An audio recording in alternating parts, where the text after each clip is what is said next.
உங்க காம எச்சைக்கான மிச்சமா இந்த குழந்தைன்னு கேட்குறேன். ஜாய் கிருஷ்ணா தேவ தூதர்களாயிட்டாங்க. மனிதன் மகத்தான சல்லிப்பயன்பா.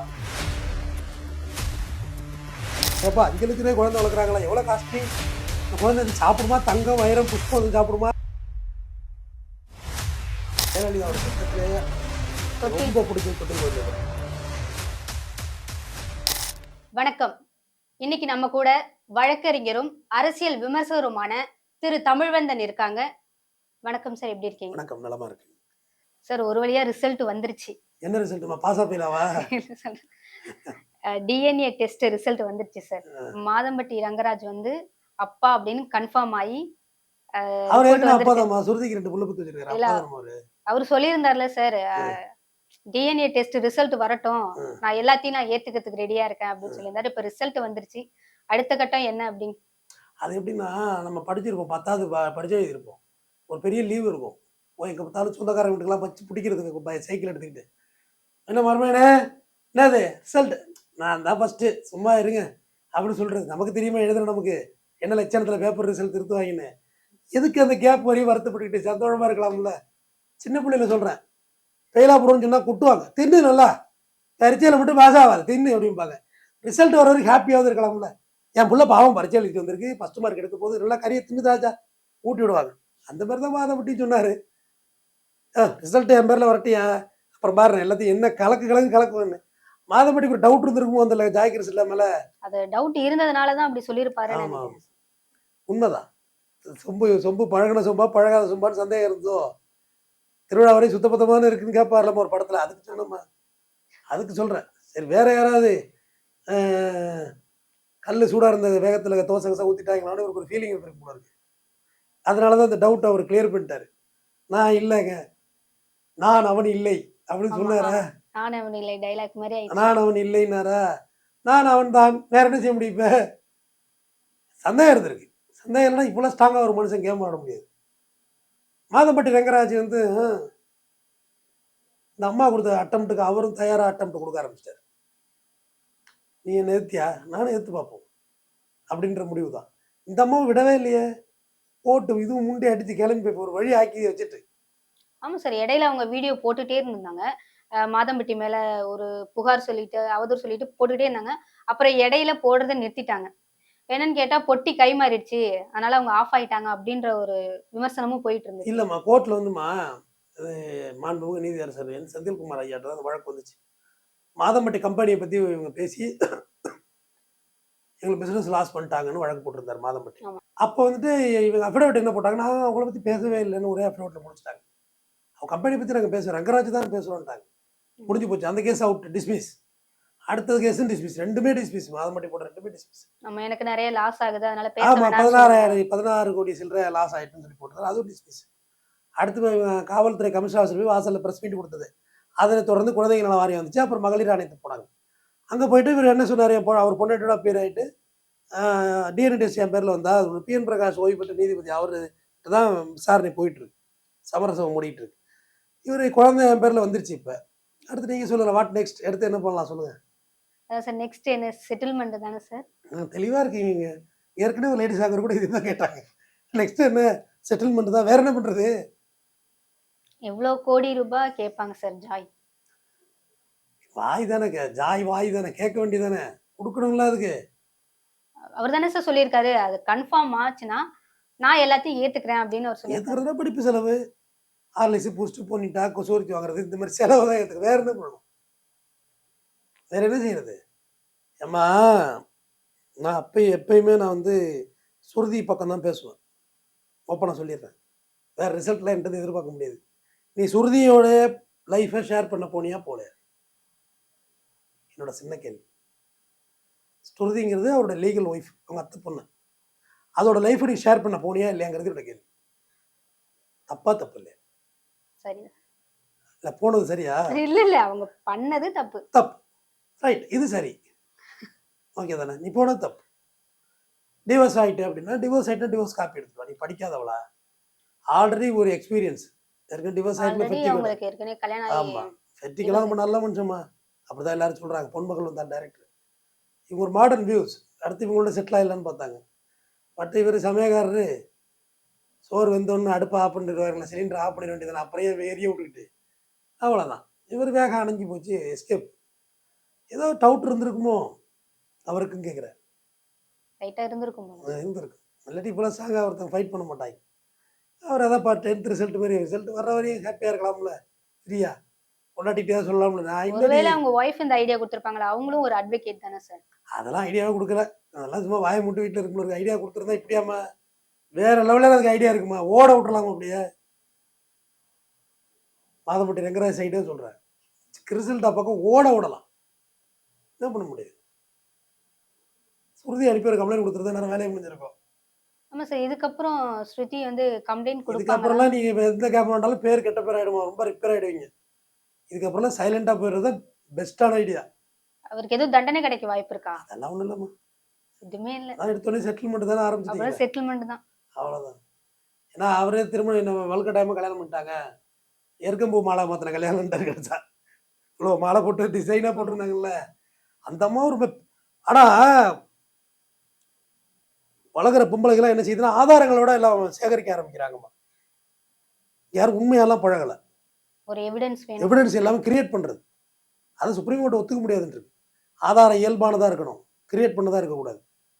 இதெல்லாம் கிரியேஷன்ஸ் தானே இதெல்லாம். இதில் என்ன யதார்த்தம் இருக்குது சொல்லுங்கள்? இதில் கேஷுவாலிட்டி என்ன இருக்குது? ஒன்றுமே இல்லையே. இல்லை கிரியேஷன்ஸ் தான்.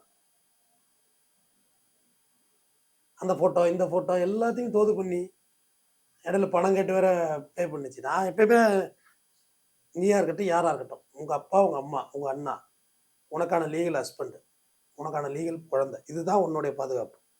அதை மீறி நீ சித்து விளையாட்டு காமிச்சா அது நம்ம ஃபெயிலியர் தான் ஆகும். அது நீயும் சரி நானா சரி யாரும் அந்த பையனை ஃபெயிலியர் தான் ஆகும். இந்த இயற்கை இந்த அறம்படி வாழணும்.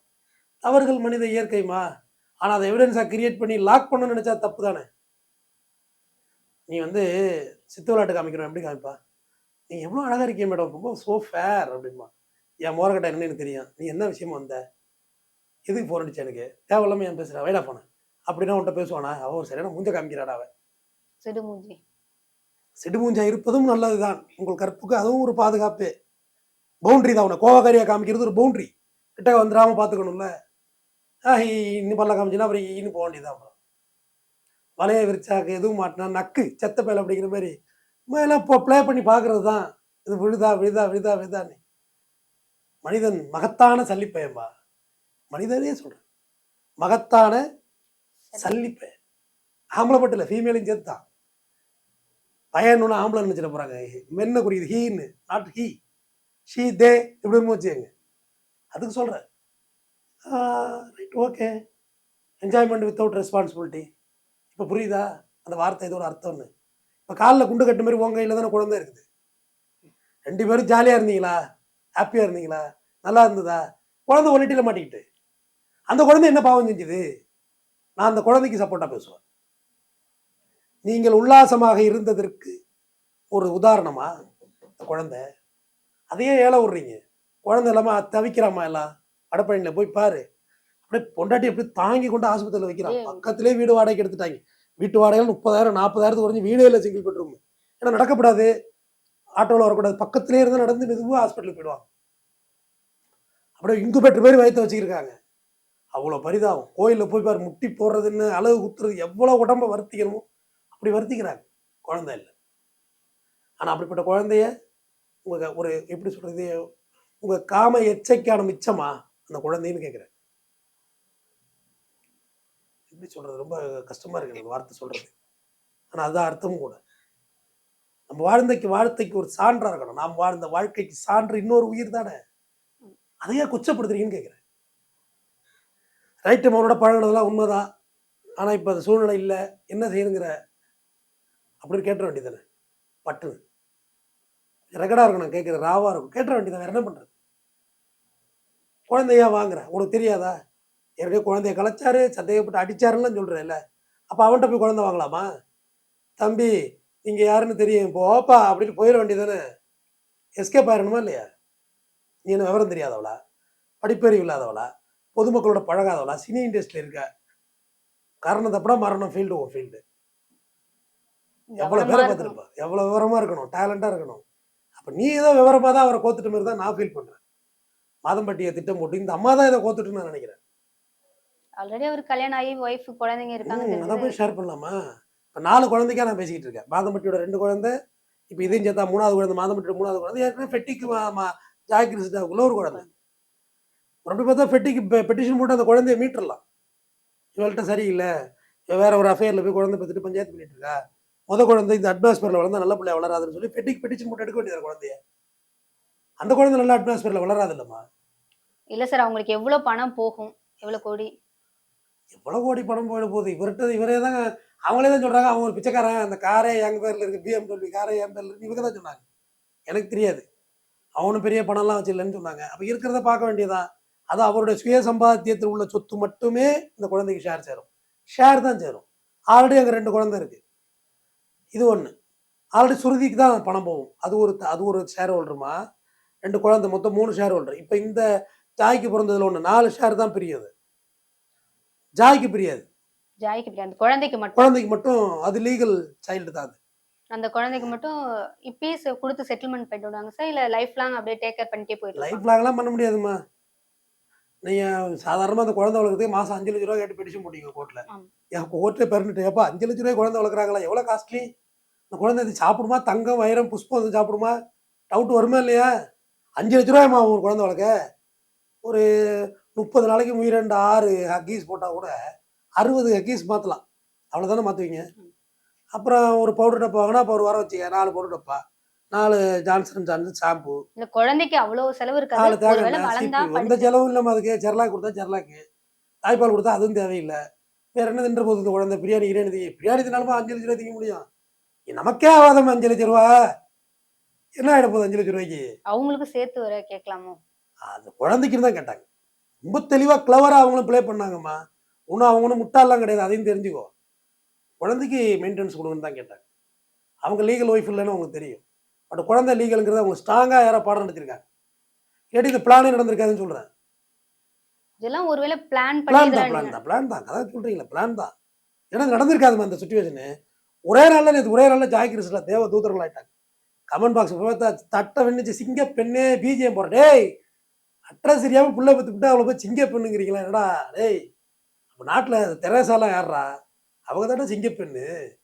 இந்திரா காந்தி சிங்க பெண்ணுடா, மாயாவதி சிங்க பெண்ணுடா, இந்த வங்கத்து சிங்கம் இருக்க மம்தா பானகி சிங்க பெண்ணுடா, ஜெயலலிதா சிங்க பெண்ணுடா, கனிமொழி சிங்க பெண்ணுடா, பெண் அமைச்சர்கள்லாம் சிங்க பெண்ணுடா. இந்த சொசைட்டியில் சர்வே பண்ணுறாங்கல்ல, கல்பனா சால்வா சிங்க பெண்றா, சுனிதா வில்லியம் சிங்க பெண்றா, கமலாகாரி சிங்க பெண்றா. நீ யார்ரா அதெல்லாம்? வேலுநாச்சியார் சிங்க பெண்ணுடா. இதெல்லாம் யார்ரா அதெல்லாம்? கழிச குப்படை கழிச குப்பை, 2மே குப்பை, எல்லாம் குப்பை. இது தூக்கிட்டு சிங்க பெண்ணு பிஜிஎம் போடுறாங்க, காலையில் ஃபயர் விடுறாங்க. இல்ல அவங்களுக்கு சப்போர்ட் பண்ணி ஒரு டீம் வேற இருக்கு, அவங்க சப்போர்ட் பண்ணி தெரியுமா எல்லாம் தெரியுமா. காசு கொடுத்து எல்லாம் பேஜ வைக்கிறாங்க. இதில் இடையில ஒரு லேடிஸ் என்ன பேஜ் இருந்தது, அது ஒரு சித்தா டாக்டர் தமிழ்வேந்தன் பைல்வான் போன்றவங்களாம் மாதம்பட்டிக்கு ஃபேவரிஸை பேசுகிறாங்கன்னு சத்தியமாக சொல்கிறேன். இந்த சேனல்ஸில் பேசுறதுக்கு எதுவும் எக்ஸ்பீரியன்ஸ் கொடுக்குறீங்கல்ல, தொண்டை தண்ணி போய் கத்துறது. வேற என்ன, எங்கேயாவது யார்ட்டாவது காசு வாங்கிட்டு பேசியிருக்கேனா, இல்லை யாராவது பிளாக்மெயில் பண்ணியிருக்கேனா, இல்லை யாருக்காவது ஃபேவரிசம் பேசி கொடுக்குறேன், இது வரைக்கும் நான் பண்ணது கிடையாது. இது வெளிப்படையாக டேரிங்காக சொல்கிறேன்னா நான் இவ்வளோ கிளியர் ஹேண்டாக இருந்தால் சொல்ல முடியும். நான் உங்களுக்கு ஃபேவர் பேசி தரேன், எனக்கு என்னமா அவசியம் இருக்குது? இது தொழிலா உட்காந்து பேசுறதுக்கு? அவங்க சொல்கிறாங்க, அவங்களே பரட்டி அடித்தாங்க. இந்த ஜாய் கிறிஸ்டில் ரொம்ப மோசமான பொண்ணாக இருக்குது அப்படின்னாரு. எதுக்குடா வாய இப்படி ஒரு குத்து எதுக்கு? தென்னை மரத்தில் குத்து, பனை மரத்தில் குத்துன்னு. நான் இன்னைக்கு ஒரே பேச்சு தான் பேசுகிறேன். அது சுருதியோட புருஷன், இந்த பிள்ளைக்கு வேணா அப்பாவாக இருக்கலாம், அந்த 2 பிள்ளைக்கு தான் முதல்ல வைப்பேன், அவங்க தான் லீகலு. நீ இல்லீகல் அஃபேர் தான் நான் சொல்கிறேன். நீங்கள் என்ன சொல்கிறீங்க? ஆல்ரெடி தெரிஞ்சு, ஒருவேளை அவரோட பேக்ரவுண்ட் தெரிஞ்சு நம்ம இப்படி போய் அதுக்கப்புறம் கேஸ்லாம் போட்டு அந்த பணத்தை வாங்கிக்கலாம் அப்படின்ற மாதிரி ஒரு பிளான் இருக்கலாம்ல சார்? அதை தான் நானும் சொல்கிறேன், வேற எதுவும் மாற்றி பேசுகிறேன். நான் இதே தான் வேற மொழி கடையில் சொன்னேன், என் குரலில் சொன்னேன், உன் குரலில் சொன்னேன், டப்பிங் மாதிரி. இதுதான் உண்மையும் கூட. ஒரு பணத்துக்கு இப்படியும் பண்ணலாமா? எப்படி வேணுமோ பண்ணலாம். பணம் always, money is always ultimate. எப்படி வேணுமோ பண்ணலாம். ஒருவேளை எனக்கு தெரிஞ்சு பொண்டாட்டி அப்படிலாம், ஐயா அப்பா வீடியோ அதெல்லாம் கிரிஞ்சு வீடியோ, என்ன சொல்கிறீங்க, பார்க்க சைக்கிள்னு வச்சுங்க. சரி ஓகே இருக்கட்டும். அவ்வளோ அஃபையரில் இருந்த ஒரு மனுஷன் எப்படி டைவர்ட் ஆவாங்கிறது எனக்கு ஒரு கேள்வி. அதெல்லாம் அப்படியே ஃபுல் போதை, காம போதை, எல்லாம் போதை, காதல் போதை, எல்லா போதையும் இருக்கு அந்த கண்ணுல. எல்லா போதையும் இருக்கு. அவ்வளோ அஃபேர்ல இருந்த ஒருத்தன் எப்படி ஸ்கிப் ஆவாங்கிறது முதல்ல யோசிக்கணும்ல. அப்ப நீ ஏதோ இல்லாத வேலை இரிட்டேட் பண்ணியிருக்க. இரிட்டேட் பண்ணாம யாரும் ஸ்கிப் ஆக மாட்டாங்கம்மா. இப்போ சைட்ல வேற ஏதாவது பார்த்துருப்பாங்க சார். இப்போ அவங்க லிவிங்ல வேற ப்ரொடியூசரோட இருக்காங்களா சார்? ஐய்யய்யோ! இது வேறயா? ஆமா. ஏற்கனவே ஒரு ப்ரொடியூசர்ல செல்வகுமார்னு ஒரு ப்ரொடியூசர் நடு ரோட்ல நிக்கிறாரு. அது பழசு சார். இப்ப புதுசு. புது எடிஷன். பேர் என்ன அவர் பேரு? பேரு மட்டும் வெளில வரல சார். சொல்லுங்க உங்களுக்கு தெரியுதே. இல்ல சார், பேர் வரல. இதுவரைக்கும் எனக்கு இருக்கு. நான் சொல்ல மாட்டேன். இதுக்கு வெளில வந்தா தான் பஞ்சாயத்து. ஆ. உள்ளுக்குள்ளேயே வச்சிருப்பேன். பேர் இன்னும் வெளில வரல சார். ஆனா ஒரு ப்ரொடியூசரோட அவங்க லிவிங்ல இருக்காங்க. இருக்கட்டும், இருக்கட்டும். இருக்க வேண்டியதானே. அதனால தான் அவங்க சைலன்ட்டா இருக்காங்க. ஏன்னா, அவங்க அப்பான்னு கன்ஃபார்ம் ஆன பிறகு அவங்க அடுத்த செகண்ட் வீடியோ போட்டிருப்பாங்க. இல்ல கேஸ் பண்ணி ஏதாவது பண்ணியிருப்பாங்க, பிரச்சனை பண்ணியிருப்பாங்க. அது பண்ணாம இருக்காங்கன்னா, அந்த ப்ரொடியூசரோட அவங்க லிவிங்ல இருந்துகிட்டு இருக்காங்க. ஏதோ மாதம்பட்டிக்கு சந்தேகம் வந்தாம வெளியே வந்திருப்பாரு. எல்லாம் ஆசைப்பட்டு போய் எப்படி இவ்வளோ ஸ்கிப் ஆகி இப்படி வருவாங்க. ஆ? இவ்வளோ டெக்னாலஜி வளர்ந்த பிறகும் இந்த மாதிரி தேவையற்ற கருக்கலைப்பு, தேவையற்ற அனாதை குழந்தைகள் உருவாகக்கூடாதுன்னு சொல்லிட்டு தான் ஜெயலலிதாவோட திட்டத்திலே தொட்டில் ரொம்ப பிடிச்சது தொட்டில் குழந்தை திட்டம். குப்பை தொட்டில குப்பை தான் கிடக்கணும். குழந்தை கிடந்தது. அதுக்கான ஸ்கீம் கொண்டு வந்தாங்க. உங்களோட டைம் ஸ்பெண்ட் பண்ணி நெறைய ஷேர் பண்ணிக்கிட்டீங்க. ரொம்ப நன்றி சார். நன்றி.